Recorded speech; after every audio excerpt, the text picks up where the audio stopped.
Good evening, friends. Myself Mohit Taneja.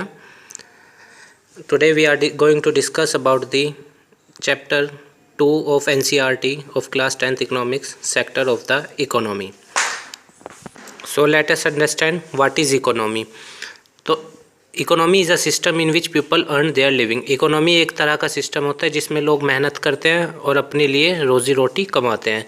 हम हर देश की इकोनॉमी 3 सेक्टर में बटी हुई होती है, primary sector, secondary sector and tertiary sector. Now we will look what is primary sector. So जब भी हम when we produce a good by exploiting natural resources, जब भी हम जो प्रकृति ने हमें संसाधन दिए हैं उनका उपयोग करके कुछ बनाते हैं तो वो हमारी एक्टिविटी प्राइमरी सेक्टर में आती है। और हम इस सेक्टर को agriculture sector and related sector भी कह सकते हैं। Now we will see the definition of secondary sector. So secondary sector mainly covers the activities which is related to manufacturing. As we know that we have exploited the natural resources in the primary sector, now there is a need to convert those resources into finished good, so we required the manufacturing sector. There industries will transform the raw material into the finished good, and this one is our last sector of the economy, which is tertiary sector, when the activities involve producing intangible goods. जो intangible goods होते हैं जैसे कि जिन्हें हम देख नहीं सकते और छू भी नहीं सकते, सर्विसेज, एक टीचर की सर्विस, एक लॉयर की सर्विस, एक डॉक्टर की सर्विस इत्यादि। सो ये सर्विसेज किसका पार्ट होता है? हमारा टर्शरी सेक्टर का। Financial service management, some examples are of tertiary sector, financial service management, consultancy, telephone services and IT services are the some examples of services sector. Now we will see the comparison of these three sectors. So our first point is the various production activities in primary, secondary, tertiary sector produce a very large number of goods and services. जैसा कि हम जानते हैं कि इन तीनों sectors में जो भी एक्टिविटीज़ होती हैं वही हमारे देश में सारे प्रोडक्शन को महत्वता या बनाती हैं। दूसरा पॉइंट है हमारा also the three sector have a large number of people working in them to produce goods and services. और जैसा कि हम जानते हैं यही तीनों सेक्टर हैं जो एक देश में एम्प्लॉयमेंट जनरेट करते हैं। आप इंडिया का एग्जांपल लें तो इंडिया में 49% पॉपुलेशन किस चीज़ में इन्वॉल्व है? प्राइमरी सेक्टर में। The remaining is divided into the secondary and the tertiary sector. Now we will see our third point. There is one precaution one has to take. Not every good that is produced and sold also need to be counted, only final goods value to be counted. ये बात हमें समझना बहुत ज़्यादा ज़रूरी है हमारे लिए कि जो हमारे देश का नेशनल इनकम होता है या नेशनल प्रोडक्ट होता है उसमें वैल्यू जो होती है काउंट वो फाइनल गुड्स की होती हैं। फाइनल गुड्स वो गुड्स होते हैं जो या तो रेडी हैं कंजप्शन करने के लिए या फिर फर्दर इन्वेस्टमेंट के लिए। आप इसका एक एग्जांपल समझ सकते हैं, जैसे मान लो एक स्कूल में फर्नीचर लाया गया, दैट इज़ फाइनल गुड। भले ही अब आप कहेंगे वो तो सर्विस स्टूडेंट को सर्विस देगा, हाँ पर वो सर्विस देगा स्टूडेंट को, पर वो अपने आप में तो नहीं फिनिश होगा ना। तो या तो फाइनल गुड्स इन्वेस्टमेंट के पर्पज़ से या फिर कंजप्शन के पर्पज़ से लिए जाते हैं, उनको हम फाइनल गुड्स कहते हैं। पॉइंट इज़, आइए इस सबको एक एग्जाम्पल के ज़रिए समझे। जैसे मान लीजिए एक किसान है जिसने 8 रुपये किलो गेहूँ एक आटा बनाने वाली फैक्ट्री को बेचा, फिर उस आटा बनाने वाली फैक्ट्री को आटा बनाकर बिस्कुट बनाने वाली फैक्ट्री को 10 रुपये का वो आटा दे दिया।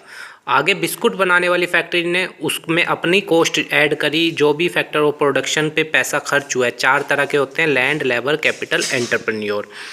तो उसको मान लो अगर 13 रुपये आया खर्च, 3 रुपये और खर्चा हुआ तो MRP एक उस प्रोडक्ट का बिस्कुट का 13 रुपये तय हुआ। तो अब नेशनल इनकम ये 8, 10, 3 रुपये को नहीं काउंट करेगा, वो फाइनल गुड को काउंट करेगा जो कि क्या है? 13 रुपये। आइए अब हम देखते हैं इन तीनों सेक्टर को भारत की अर्थव्यवस्था में या भारत में। तो हम जैसे कि 1971-72 से लेके या फिर 2011-12 तक देखें, इन तीनों सेक्टरों में इम्प्रूवमेंट हुई है, हम भी मानते हैं इस बात को। पर सबसे ज़्यादा इम्प्रूवमेंट क्यों हुई है? किसके सेक्टर में हुई है? टर्शरी सेक्टर में।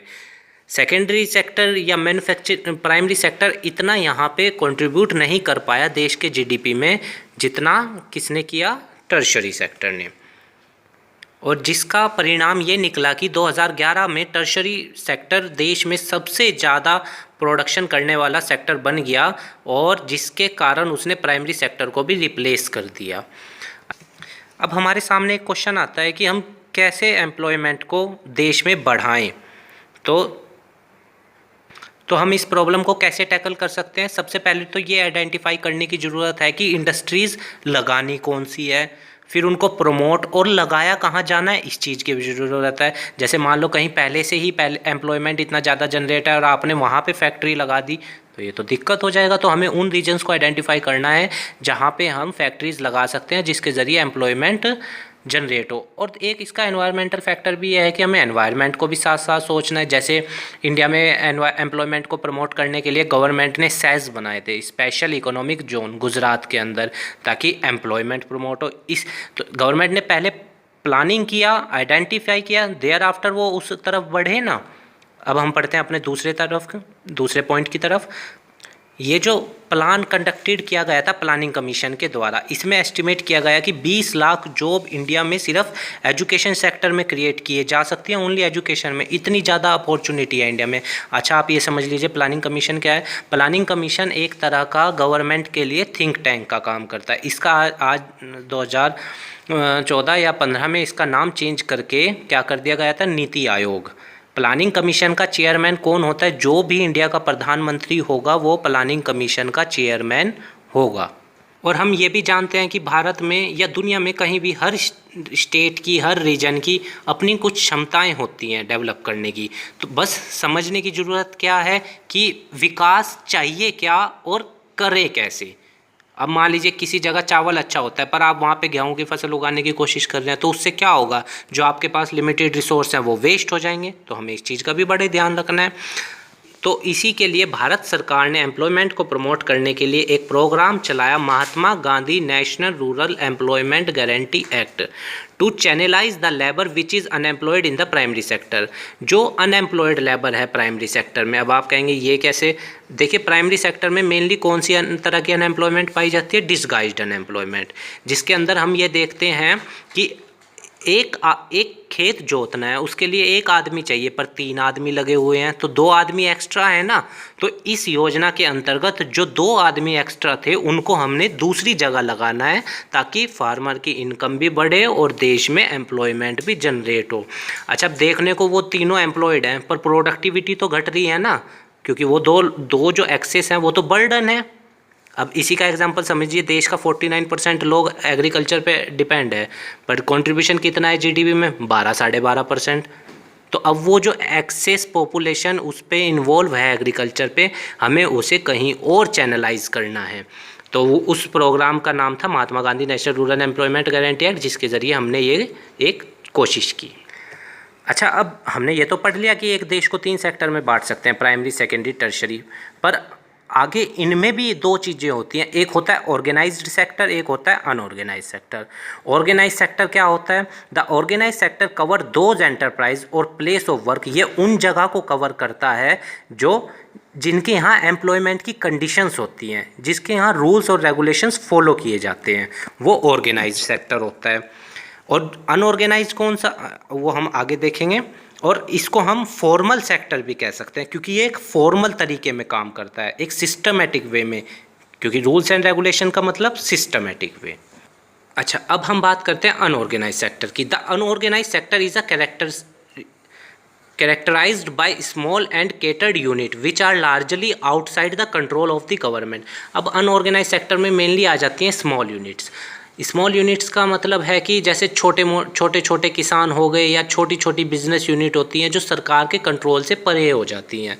तो अब उनको, वो जब बिना किसी रूल और बिना किसी रेगुलेशन के काम करती हैं, वो हो जाता है हमारा अनऑर्गेनाइज सेक्टर, जहाँ पे काम कम पैसे पे दिया जाता है, जो सरकार ने तय कर रखा है कि मिनिमम वेज इतना होना चाहिए, उससे कम पे, या एक्स्ट्रा एक्सप्लॉयटेशन वर्कर का किया जाता है, उससे एक्स्ट्रा काम करा के, या फिर आप देख लीजिए एक्स्ट्रा हावर काम करा के, जॉब सिक्योरिटी ना दे के, सोशल स्टेटस ना दे के, इक्वल पे ना दे के।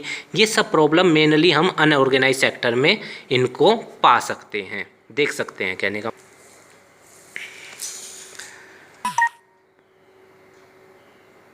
हमने ये पढ़ लिया कि ऑर्गेनाइज सेक्टर क्या होता है, अनऑर्गेनाइज सेक्टर क्या होता है। अब जो वर्कर ऑर्गेनाइज सेक्टर में काम कर रहे हैं, हमें उन्हें प्रोटेक्ट भी करना जरूरी है। ये क्वेश्चन हमारे सामने आता है, तो हम इसको पढ़ते हैं।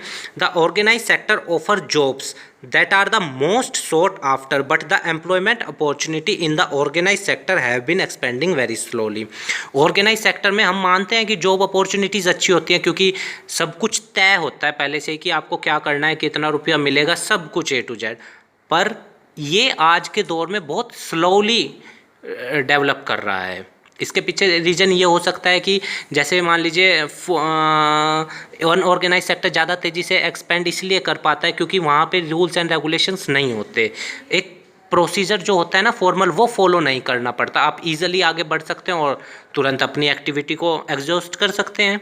The second point, since the 1990s it is also common to sell a large number of workers, Since 1990s, it is also common to see a large number of workers losing their jobs in the organized sector। आप देख सकते हैं 1990 से ही हम देखते आ रहे हैं क्या हो रहा है, ऑर्गेनाइज सेक्टर में वर्कर्स अपनी जॉब लूज करते जा रहे हैं। क्यों? क्योंकि एक तो आज के दौर में इतना ज़्यादा कम्पिटिटिवनेस हो चुकी है देश में, जिसके कारण क्या होता है, एवरी प्रोड्यूसर क्या ट्राई करता है कि उसकी कॉस्ट ऑफ प्रोडक्शन कम से कम हो, और वहीं पे ही एक्सप्लॉयटेशन शुरू हो जाता है। क्यों? क्योंकि वो वर्कर्स को निकालता है और जो वर्कर्स बचते हैं मिनिमम, उन पे उनका भी काम करवाता है, मतलब एक्स्ट्रा काम करवाता है। ये भी एक पॉइंट है इसके अंदर। तीसरा point, in the rural area the organise sector most comprise to the landless agriculture. और रूरल सेक्टर में मोस्टली अनऑर्गेनाइज सेक्टर में कौन कौन आते हैं? लैंडलेस एग्रीकल्चर लेबरर, वो मजदूर जिनके पास ज़मीन नहीं है। स्मॉल एंड मार्जिनल फार्मर्स आते हैं, एंड शेयर क्रॉपर्स जो अपनी फसल दूसरों के साथ बांटकर बोते हैं, या फिर आर्टिसियंस जो कला का या इस तरह का छोटा मोटा काम करते हैं। Nearly 80% of the rural household in India are in small and marginal farmers category। Bharat में 80% जो लोग गांव में रूरल हाउस होल्ड हैं, गांव में जो 80% लोग रहते हैं, जो गांव में लोग रहते हैं उनमें से 80% लोग छोटे हैं या शिशु किसान कहा जाता है, जिनको मतलब कि जो मार्जिनल फार्मर होते हैं।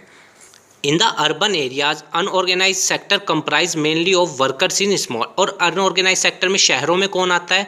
जो स्मॉल स्केल इंडस्ट्रीज़ है, छोटे छोटे फैक्ट्रीज लगी हुई हैं, कैजुअल वर्कर्स हैं जो रोजाना वेजेस पे काम करते हैं, कंस्ट्रक्शन साइट्स पे, ट्रेड पे, ट्रांसपोर्ट्स ETC, वो सब आ जाते हैं अनऑर्गेनाइज सेक्टर में, शहरों में। Sectors in term of ownership. अब ओनरशिप के बेस पे भी हम सेक्टर्स को बांट सकते हैं, जैसे हमने ऑर्गेनाइज्ड अनऑर्गेनाइज्ड बांटा, फॉर्मल इनफॉर्मल बांट लिया है, प्राइमरी सेकेंडरी टर्शरी। तो अब इसके अंदर एक चीज़ हो जाती है ओनरशिप के, public and private sector. Public sector mainly वो सेक्टर होता है जो गवर्नमेंट के द्वारा ऑपरेट किया जाता है और जनता की भलाई के लिए किया जाता है, जिसका मेनली मोटिव प्रॉफिट कमाना नहीं होता, सोशल वेलफेयर होता है। इसमें हम पढ़ते हैं, in the public sector the government owns most of the asset. हम जैसा मैंने बताया, गवर्नमेंट के पास ही होती है अधिकतर autonomy, and provide all the services, और सरकार ही सर्विसेज देती है, एग्जाम्पल रेलवेज और post office. Private sector, in the private sector ownership of the asset and delivery of services is in the hand of private individual. ये कि यहाँ अब इस शब्द को समझिए, प्राइवेट इंडिविजुअल यानी एक व्यक्ति होल्ड करता है ओनरशिप भी, मालिकाना हक भी, और संपत्ति भी, और कंपनी भी।